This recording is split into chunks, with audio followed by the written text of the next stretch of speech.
معاشر المسلمين رحمكم الله، روي عن أبي هريرة رضي الله عنه أن الله قال رسول الله صلى الله عليه وسلم: إن يوم الجمعة سيد الأيام وحج الفقراء وإلى المساكين، الخطبتان فيها مقام ركعتين من الظهر، فإذا أتى الحديث عن المنبر ولا يتكلم من يهدكم ومن يتكلم فقد روى ومن روى فلا جمعة لنا.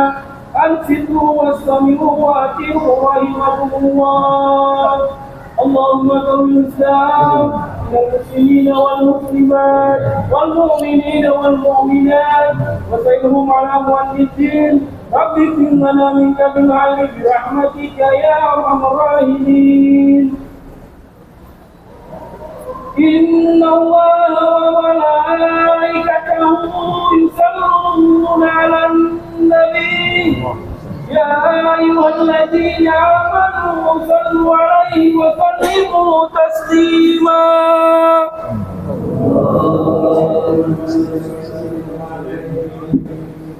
اللهم صل على أشرف العرب والأعجم وإمام طيبة والهرم سيدنا محمد وعلى آله وصحبه وبارك وسلم. زده يا رب شرفا وكرما ومحمدا وتعزيما. Assalamualaikum warahmatullahi wabarakatuh. Allahu Akbar, Allahu Akbar, Allahu Akbar, Allahu Akbar. Asyhadu an la ilaha illallah, asyhadu an la ilaha illallah, asyhadu anna Muhammadar Rasulullah, asyhadu anna Muhammadar Rasulullah. Hayya 'alas shalah, hayya 'alas shalah, hayya 'alal falah, hayya 'alal falah. Allahu Akbar, Allahu Akbar. La ilaha illallah.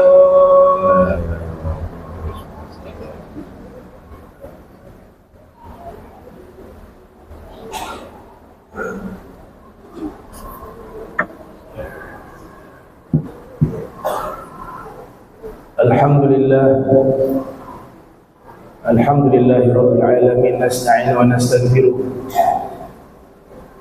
wa na'udzu billahi min shururi anfusina wa min sayyiati a'malina. May yahdihillahu fala mudilla lahu wa may yudlilhu fala hadiya lahu. Asyhadu an la ilaha illallah wahdahu la syarika lahu wa asyhadu anna sayyidana Muhammadan abduhu wa rasuluh.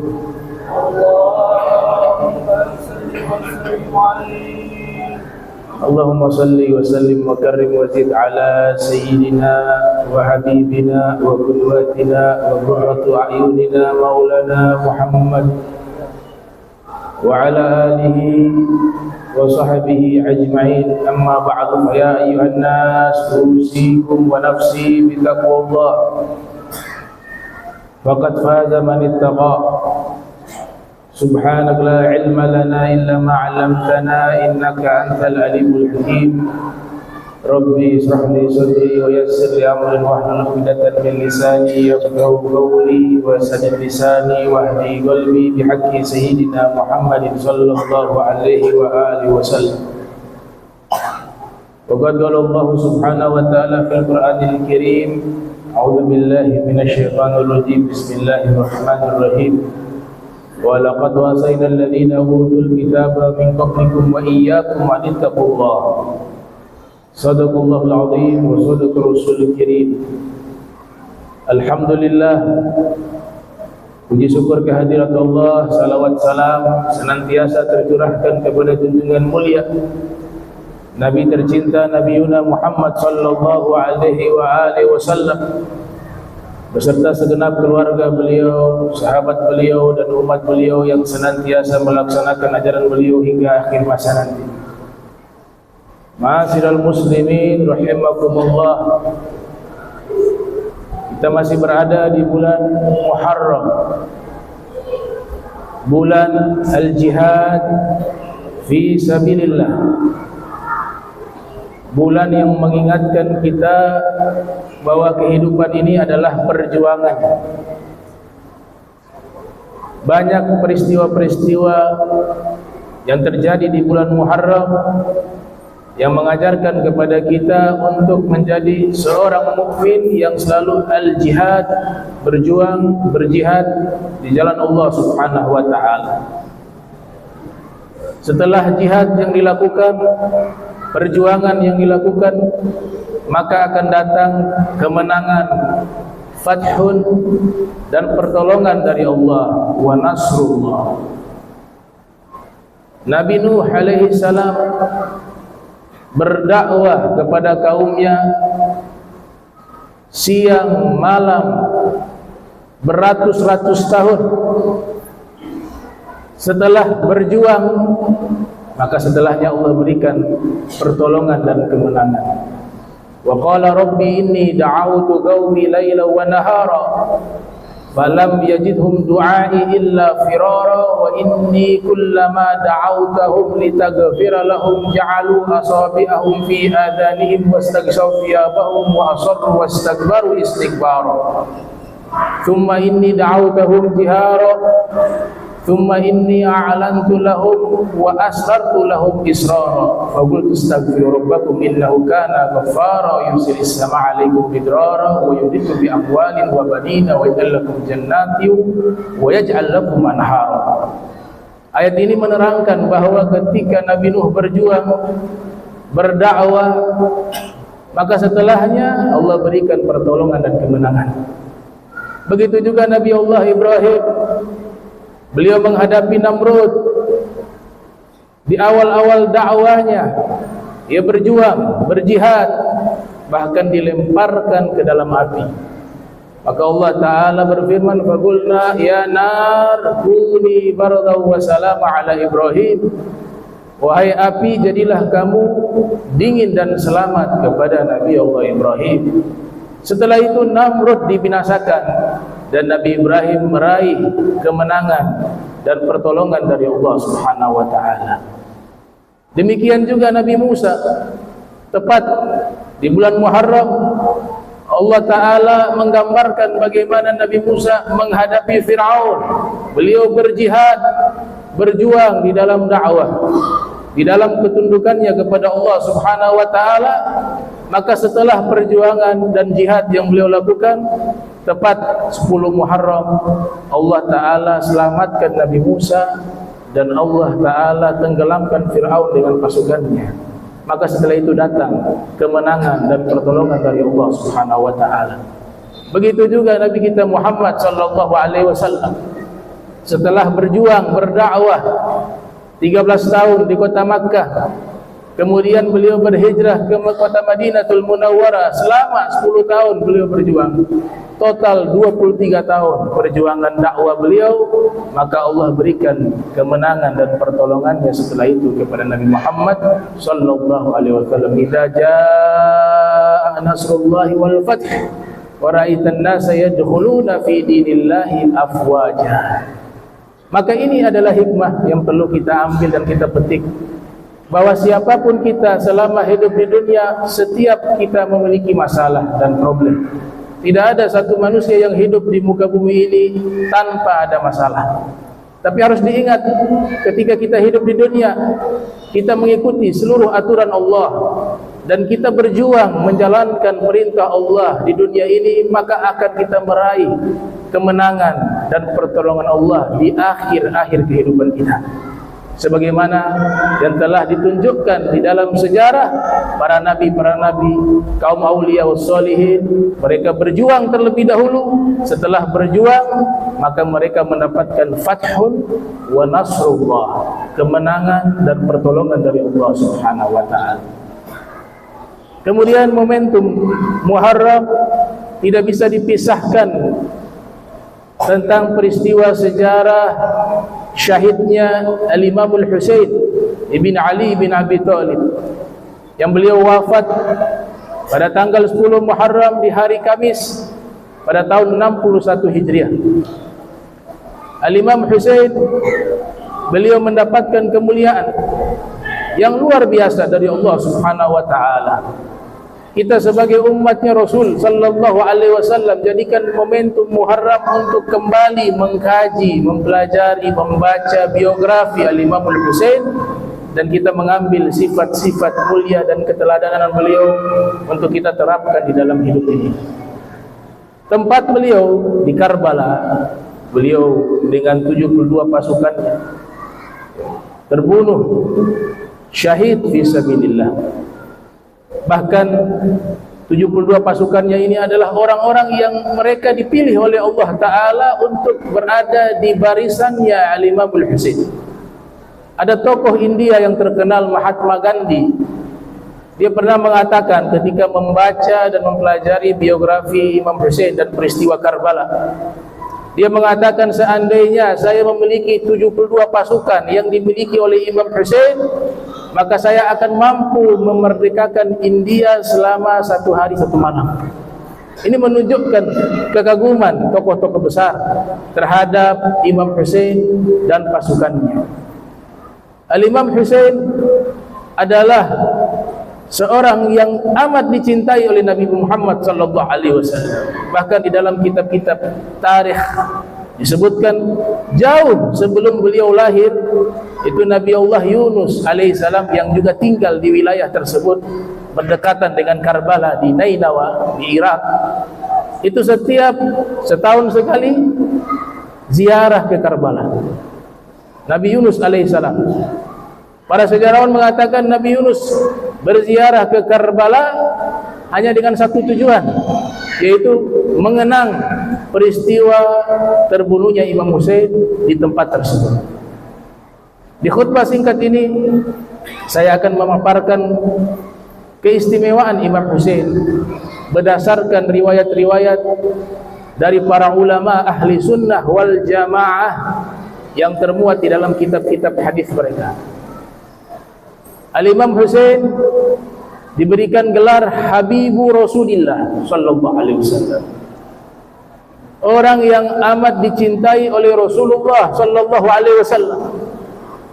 Diriwayatkan oleh Imam An-Nasa'i di dalam kitab As-Sunanul Kubra, ketika Nabi sallallahu alaihi wasallam berdiri di atas mimbarnya pada satu hari, beliau menyatakan, man ahabbal Hasan wal Husain faqad ahabbani wa man abghadahuma faqad abghadani. Siapa yang mencintai Al-Hasan wal Husain, maka sungguh dia mencintai. Siapa yang membenci keduanya, maka sungguh dia telah membenciku. Nabi kaitkan kecintaan kepada Imam Hasan wal Husain dengan kecintaan kepadanya, karena tidak bisa terpisahkan. Kita selaku umat Nabi Muhammad sallallahu alaihi wasallam diperintahkan oleh Allah mencintai Rasulnya Muhammad sallallahu alaihi wasallam, dan juga diperintahkan mencintai kepada orang-orang yang dicintai oleh Rasul sallallahu alaihi wasallam. Ahibbullah lima yaghzukum bihi min ni'amih wa ahibbuni li hubbillah wa ahibbu ahli baiti li hubbi. Rasul sallallahu alaihi wasallam bersabda, cintailah Allah karena cinta kepadaku, dan cintailah keluargaku karena cinta kepadaku, kata Rasul sallallahu alaihi wasallam.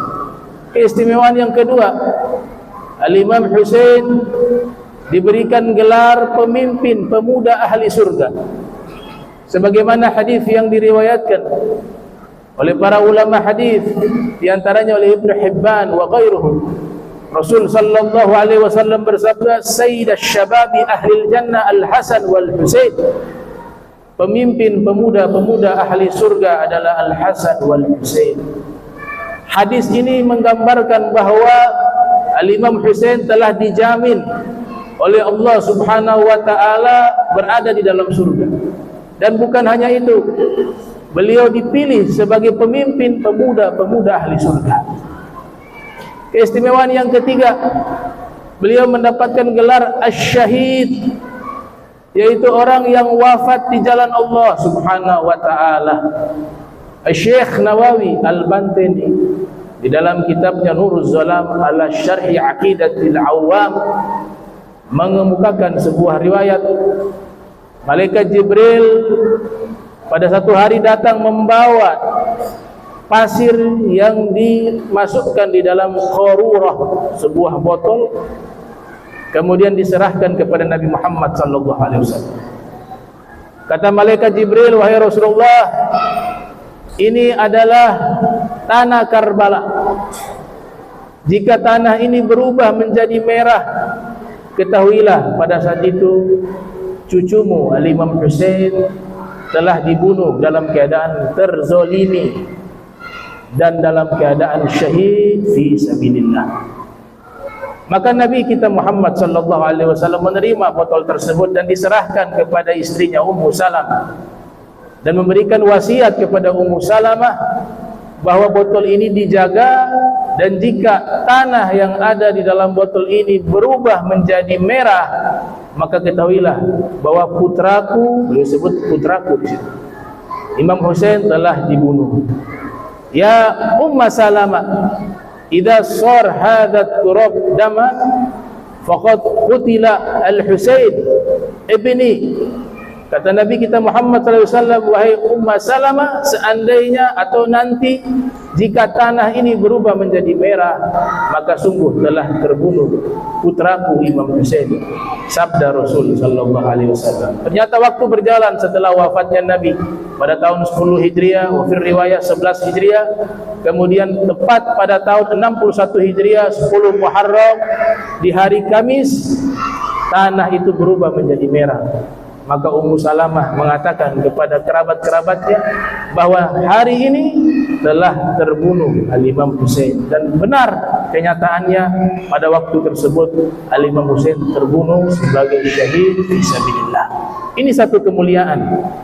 Kita diperintahkan dan diajarkan oleh Nabi kita Muhammad sallallahu alaihi wasallam untuk senantiasa meminta wafat dalam keadaan husnul khatimah. Dan di antara wafat dalam keadaan husnul khatimah adalah wafat dalam keadaan syahid. Man sa'alallaha subhanahu wa ta'ala asy-syahadah bisidqin ballaghahu Allahu manazil asy-syuhada wa in mata ala firasyih. Nabi bersabda, siapa yang meminta kepada Allah dengan sungguh-sungguh untuk wafat dalam keadaan syahid, maka Allah Ta'ala akan sampaikan keinginannya, dia wafat dalam keadaan sebagai seorang syahid walaupun wafatnya di atas tempat tidur. Aktsaru asy-syuhada'i ummati ahlul furush. Rasul bersabda, paling banyaknya syuhada di umatku mereka yang wafat di atas tempat tidur. Jadi niat kita, kesungguhan kita untuk wafat dalam keadaan mulia, maka Nabi SAW meminta kepada kita, mengajarkan kepada kita agar selalu meminta dua hal. Yang pertama, minta wafat dalam keadaan syahid, dan yang kedua, meminta wafat dalam keadaan husnul khatimah. Kemuliaan yang berikutnya, beliau adalah ahlul kisah, yaitu orang yang secara khusus dinaungi selendang oleh Rasul sallallahu alaihi wasallam tatkala turun firman Allah, innama yuridullah liyudhiba ankum risa ahla baiti wa yutahhirakum tathira. Sesungguhnya Allah ingin mensucikan keluarga Ahlul Bait, di sini adalah keluarganya Rasul sallallahu alaihi wasallam, daripada kotoran dan mensucikan mereka sesuci-sucinya. Wal Imam Husain termasuk orang yang ada di ayat tersebut, karena Nabi menaungi dan meletakkan selendangnya di atas mereka. Kemudian Nabi memanggil Sayyidah Fatimah, wal Imam Ali bin Abi Thalib, Al-Imamul Hasan wal Husain, sebagaimana yang diriwayatkan oleh Imam Suyuti dalam kitab Tarikhul Khulafa, yang dilahirkan tahun 849 Hijriah, wafat 911 Hijriah. Rasul sallallahu alaihi wasallam kemudian bersabda, Allahumma haula'i ahlu baiti. Ya Allah, mereka inilah keluargaku, kata Rasul sallallahu alaihi wasallam. Maka sungguh mulia orang-orang yang berada di dalam naungan selendang Nabi Muhammad SAW. Mereka adalah orang-orang terbaik yang pernah ada dan pernah hidup di muka bumi ini. yaitu Nabi kita Muhammad sallallahu alaihi wasallam dan seluruh anggota keluarga beliau daripada ahlul kisah. Maka dibuatlah satu syair, li khamsatun utfi biha harral wabail hatima al-mustafa wal murtada wa ibnahuma wa fatima. 5 nama jika disebut dengan sungguh-sungguh, dengan bertawasul kepada mereka, maka seluruh bencana dan bala di muka bumi ini akan terangkat. Siapa 5 nama tersebut? Yaitu Nabi Muhammad sallallahu alaihi wasallam, wa Sayyidah Fatimah Zahra, wal Imam Ali bin Abi Thalib, wal Imamul Hasan, wal Imamul Husain. Bahkan 5 nama ini jauh-jauh hari, ribuan tahun yang lalu telah tertulis di kapal Nabi Nuh alaihi salam, sehingga Nabi kita Muhammad sallallahu alaihi wasallam mengkaitkan kapal Nabi Nuh dengan ahlul bait Rasul sallallahu alaihi wasallam. Mathalu ahla baiti fikum kamathali safinatin Nuh, man rakibaha naja wa man takhallafa anha gharaq. Kemudian kemuliaan beliau yang terakhir yang ingin saya sampaikan di khutbah yang singkat ini, yaitu Nabi kita Muhammad sallallahu alaihi wasallam pernah menyatakan dalam satu riwayat yang luar biasa, yang sebagai riwayat yang cukup menunjukkan begitu besar kemuliaan Imam Husain ibn Ali bin Abi Thalib. Nabi mengatakan, Husain minni wa ana min Husain. Husain bagian dariku, kata Nabi Muhammad SAW. Kalau kalimat ini itu sesuatu yang biasa, tidak istimewa. Kenapa? Ya karena memang Imam Husain adalah cucunya Nabi Muhammad SAW, sehingga bagian daripada diri Nabi Muhammad SAW. Dan Nabi mengatakan, Fatimatu bad'atun minni, wa Sayyidah Fatimah adalah darah dagingku, bagian daripada diriku, kata Nabi Muhammad SAW. Maka Imam Husain adalah putra Sayyidah Fatimah, termasuk bagian dari diri Nabi Muhammad SAW. Jadi itu sesuatu yang tidak istimewa di awal hadis tersebut. Tapi setelahnya itu yang istimewa. Ketika Nabi mengatakan, wa ana min Husain, saya Nabi Muhammad bagian daripada Imam Husain. Nabi mengatakan saya bagian daripada Imam Husain. Ini kalimat menunjukkan begitu besarnya derajat, kedudukan, kemuliaan dari Imam Husain, sehingga Nabi Muhammad SAW mengatakan saya bagian daripada Imam Husain. Seakan-akan ketika seseorang melihat Imam Husain, di situ ada Nabi Muhammad SAW. Seakan-akan seseorang mencintai Imam Husain, maka di situ dia mencintai Nabi Muhammad SAW. Seakan-akan ketika seseorang berbicara dengan Imam Husain, maka dia sedang berbicara dengan Nabi Muhammad SAW. Maka jangan pernah pisahkan Nabi Muhammad SAW dengan ahlul kisah, dengan ahlul bait Rasul SAW. Demi Allah, di yaumil qiyamah mereka adalah orang-orang yang paling dimuliakan oleh Allah Ta'ala. Di yaumil qiyamah kita sebagai manusia yang banyak dosa, banyak kekurangan, tidak punya apa-apa di hari kiamat. Harapan kita adalah wasilah mereka, syafaat mereka, syafaat Nabi Muhammad SAW. Maka sungguh syafaat yang bisa kita dapat dari Nabi Muhammad SAW itu tidak akan bisa kita dapatkan terkecuali kita mencintai seluruh orang-orang yang dicintai oleh Nabi Muhammad SAW, baik itu sahabat Nabi Muhammad SAW maupun ahlul bait Rasulullah sallallahu alaihi wasallam. Barakallahu li wa lakum bil karim wa nafa'ani wa iyyakum bima fihi minal ayati wa dhikril hakim wa taqabbal minni wa minkum tilawatahu innahu huwas samiul alim. Aqulu qawli wa lisa'il muslimin wal muslimat wal mu'minin wal mu'minat al ahya minhum wal fastaghfiruhu innahu huwal ghafurur rahim. Allahumma salli ala Sayyidina Muhammadin wa ala alihi Sayyidina Muhammad.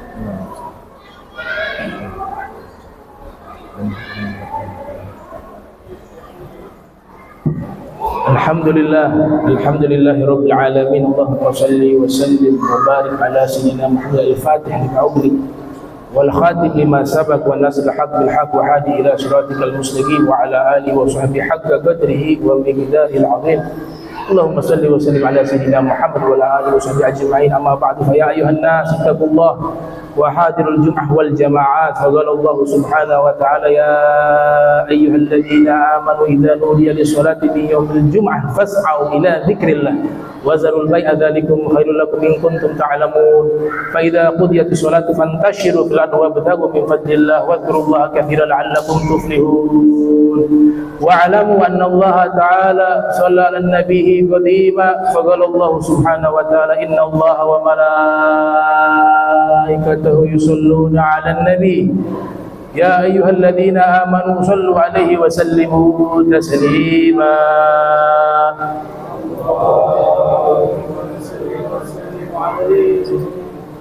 اللهم صل وسلم على سيدنا محمد في الأولين وصل وسلم على سيدنا محمد في الآخرين وصل وسلم على سيدنا محمد في كل وقت وحيد وصل وسلم على سيد الأنبياء والمرسلين وعلى الملائكة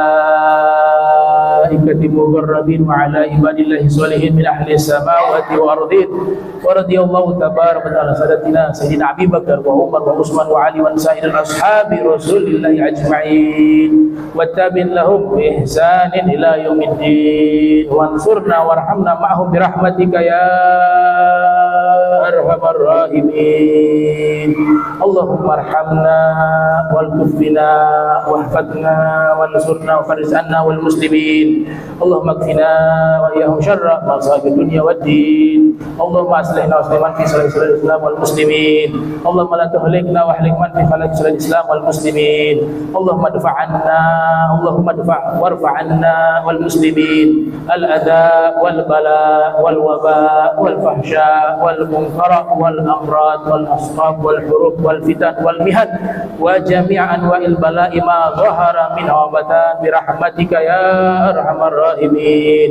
اللهم اهد الإمام والأمة ورعيته وألف بين قلوبهم واختم لنا بالحسنى وادفع شر بعدهم عن بعد واختم لنا بالحسنى في خير ولطف وعافية برحمتك يا أرحم الراحمين.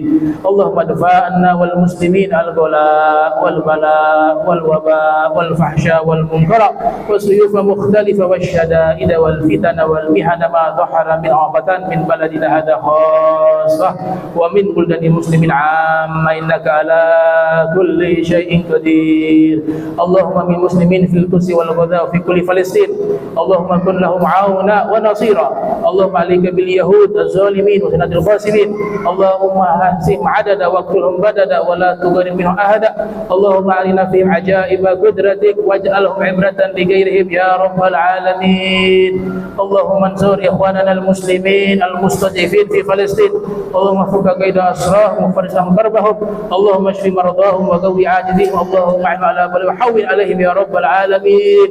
اللهم اغفر للمسلمين والمسلمات والمؤمنين والمؤمنات الأحياء منهم والأموات إنك مجيب دعوات وقاضي الحاجات وغفر الذنوب والخطيئات يا أرحم الراحمين. سبحان ربك رب العزة عما يصفون والسلام على المرسلين والحمد لله رب العالمين.